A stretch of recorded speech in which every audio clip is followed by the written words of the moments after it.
Assalamu alaikum. This is Shahrukh Mujumdar welcoming you to the English news from Btv-Chattogram. Let's begin with the top stories. ECNEC approves 5 projects worth more than 7,000 crore taka.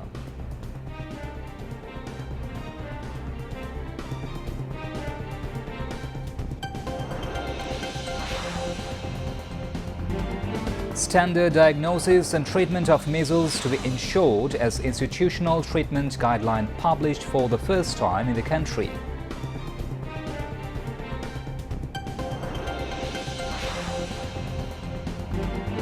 LGRD minister calls for reopening of 3 closed media outlets to create employment opportunities for journalists.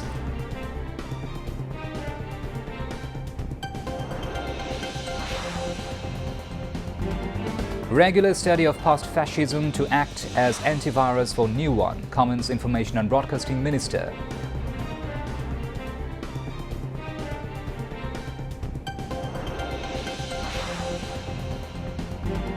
Bangladesh not to maintain relations with any country sacrificing country's self-respect, says Prime Minister's Information and Broadcasting Advisor.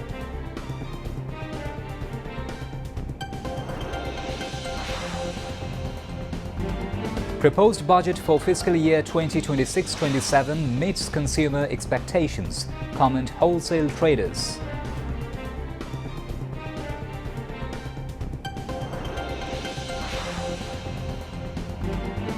US-Iran MOU signed to end war, Strait of Hormuz to completely reopen by Friday, says US President Trump.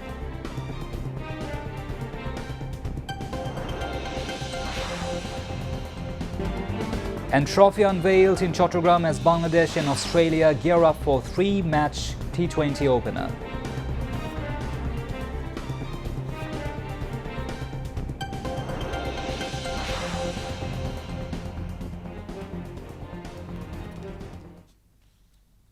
Viewers, those were the top stories. Now moving on to the details. The Executive Committee of the National Economic Council, ECNEC, approved 5 projects involving an estimated cost of 7,003.36 crore taka. The approval came from the 13th ECNEC meeting of the current fiscal year held at the Cabinet Division Conference Room at the Bangladesh Secretariat in the capital, with ECNEC Chairperson and Prime Minister Tariq Rahman in the chair. Of the total project cost, 4,536.10 crore taka will come from the government's own resources, while taka 2,467.26 crore will be financed through project loans. Among the approved projects, 3 are new, while 2 are revised schemes. The approved projects include 1 project under the Prime Minister's office titled Supporting Infrastructure Project for Chinese Economic and Industrial Zone. 3 projects under the Ministry of Water Resources were also approved. These are rehabilitation of Muhuri Kahua flood control, drainage and irrigation project in the Feni district phase 1, Korotwa river system development project, and the first revised project for protecting Dalbaria area under Mirpur Upazila and Komorkandi area of Shilaidaha Union under Komarkali Upazila in Kushtia district from erosion by the Padma River. In addition, ECNEC approved the 3rd revised project titled Establishment of 1 technical school and college in each of 100 Upazilas. The project is being implemented under the Ministry of Education. The meeting was also informed about 4 projects involving costs below 50 crore taka that had already been approved by the Planning Minister. Cabinet members and senior government officials were present at the meeting. Holy Family Red Crescent Medical College Hospital published a clinical guideline on measles treatment as an institutional guide for the management, treatment and prevention of the disease. Health Minister Shardar Mohammad Shakwat Hussain officially unveiled the guideline today. Health concerned ones said the guideline was developed to ensure more standardized and coordinated diagnosis, treatment and management of complications related to measles. According to them, although disease-specific clinical guidelines have long been used in many countries around the world, this is the first institutional guideline of its kind developed by a healthcare institution in Bangladesh. The health minister said measles remains a significant public health challenge in Bangladesh. He He mentioned that doctors have long needed a standardized guideline to ensure effective prevention, early detection and proper treatment of the disease, and hoped that the new guideline would help fill the necessity. The 50-page guideline, consisting of 14 clinical modules, includes key recommendations such as avoiding the use of corticosteroids in measles-related pneumonia, steroid eye drops for eye complications, and dextrose saline alone in cases of severe dehydration. Local Government Minister Mirza Fakhrul Islam Alamgir called for the reopening of 3 closed media outlets in order to create employment opportunities for journalists. Speaking at a discussion meeting marking the Black Day of Newspapers at the National Press Club in the capital today, the LGRD minister said that initiatives should be taken to relaunch media outlets such as Dailynews Bangla, The Times and Bichitra. At the same event, Information and Broadcasting Minister Jahiruddin Chopin said all newspapers except 4 were silenced in order to suppress public outrage against Bakshal rule on June 16 in 1975. He said the fascism of the past should be studied regularly, as doing so would serve as an antivirus against the emergence of new forms of fascism. The discussion meeting was jointly organized by the Bangladesh Federal Union of Journalists, BFUJ, and the Dhaka Union of Journalists, DUJ. Prime Minister's Information and Broadcasting Advisor, Dr. Jahidur Rahman said Bangladesh will not maintain relations with any country, not just India, by sacrificing the country's self-respect. He made this remark at a weekly press briefing on the government's various activities and achievements at the Secretariat in the capital today. After the briefing, the advisor replied to various queries from journalists about the advisor's recent visit to India. He said he does not know why such an unexpected incident occurred.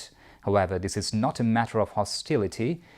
He wanted to give a positive message from Bangladesh that this is not an Awami League government, this is an elected government. In response to a query from journalists, the advisor said if he receives a proper invitation in the future, he will definitely visit India because the government wants to maintain relations with India as a neighbor. However, in this case, Bangladesh will maintain its self-respect.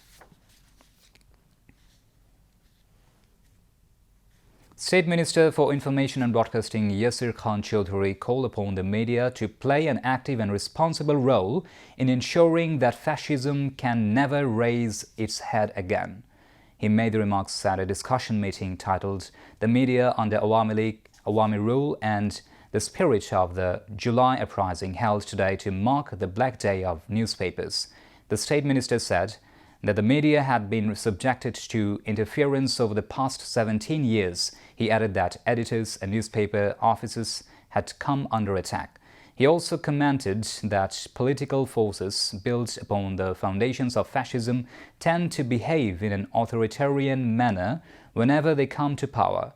Yasir Khan Chaudhary further urged the media to independently present truthful and accurate information to the public in order to eliminate all remnants of fascism. The event was attended by media personalities including Mahmudur Rahman, joint convener of the National Editors Council and editor of the daily Amar Desh.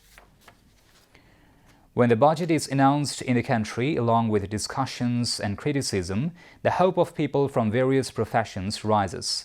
Common consumers hope that there will be relief in the daily commodities market. They think the budget for 2026-2027 is helpful in fulfilling that expectation of consumers. Traders of Katungond said the prices of essential daily commodities will come down. Now there is a need to adjust the prices in the retail market. They said consumers will get benefits in various daily commodities if the new budget is implemented.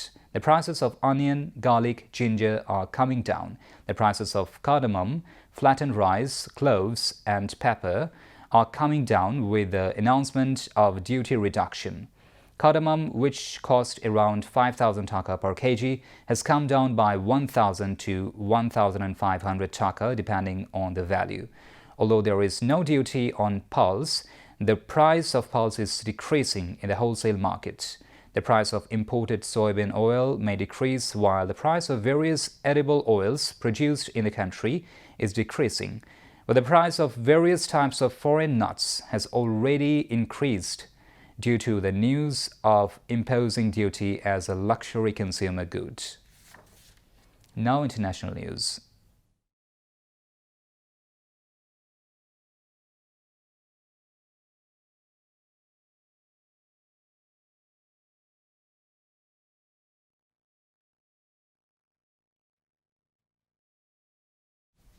U.S. President Donald Trump said as part of the U.S.'s deal to end the war, Iran will never have a nuclear weapon.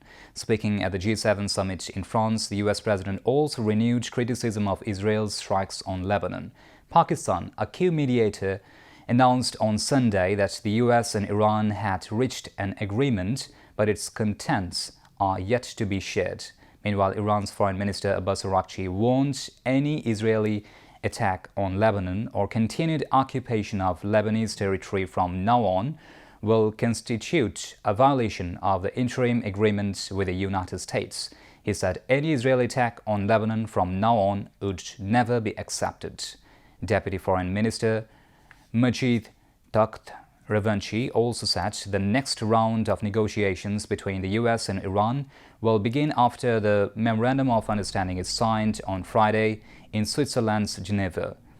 Takht Ravanchi was quoted as saying the Iranian team will be led by Iran's Parliament Speaker Mohammad Bagher Ghalibaf and U.S. negotiators by Vice President J.D. Vance.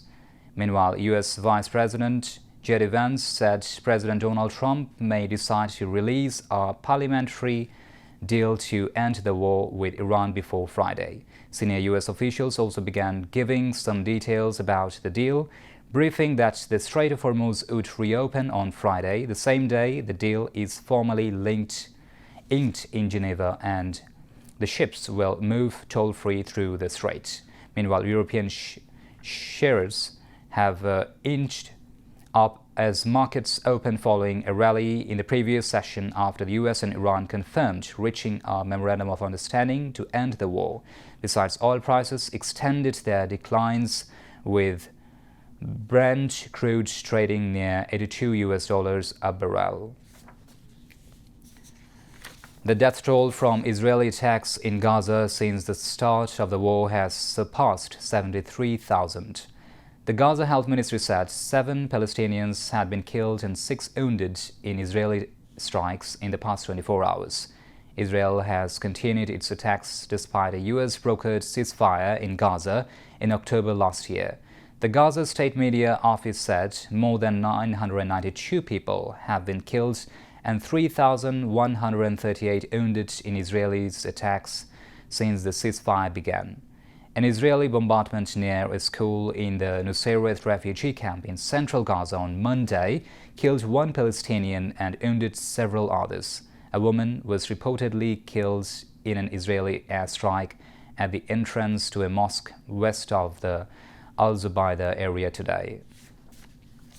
At least 8 people, including 2 Boeing employees, have been killed after a U.S. Air Force B-52 bomber crashed immediately after takeoff from Edwards Air Force Base in Southern California in the United States.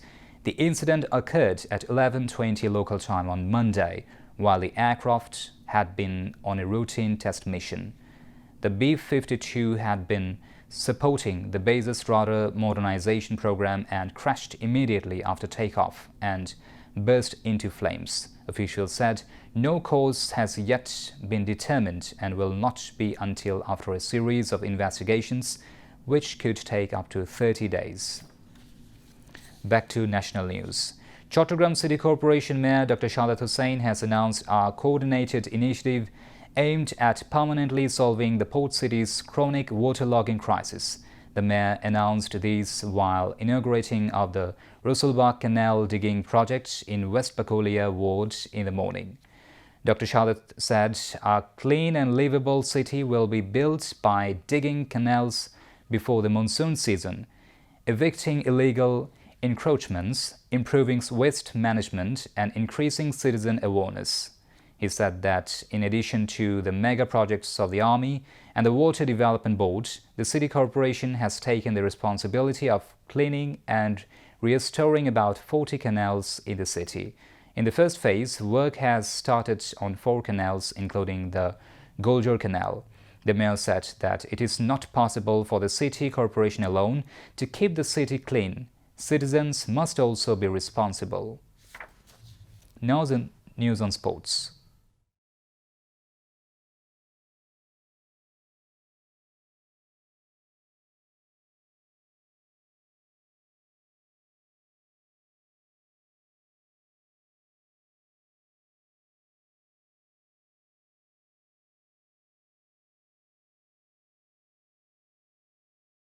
Cricket. The 3-match T20 series between Bangladesh and Australia kicks off tomorrow in port city of Chattogram. Bangladesh will look to carry the momentum into the shortest format when the hosts take on the visitors in the opening match at Birstreshto Shahid Flight Lieutenant Motiur Rahman Stadium tomorrow. The match is scheduled to begin at 2 p.m. local time. Team Australia arrived from Dhaka yesterday afternoon, followed by Bangladesh in the evening. Both squads completed their training sessions today at the match venue. Bangladesh's captain Liton Dash and Mitchell Marsh from Australia unveiled the series trophy during practice.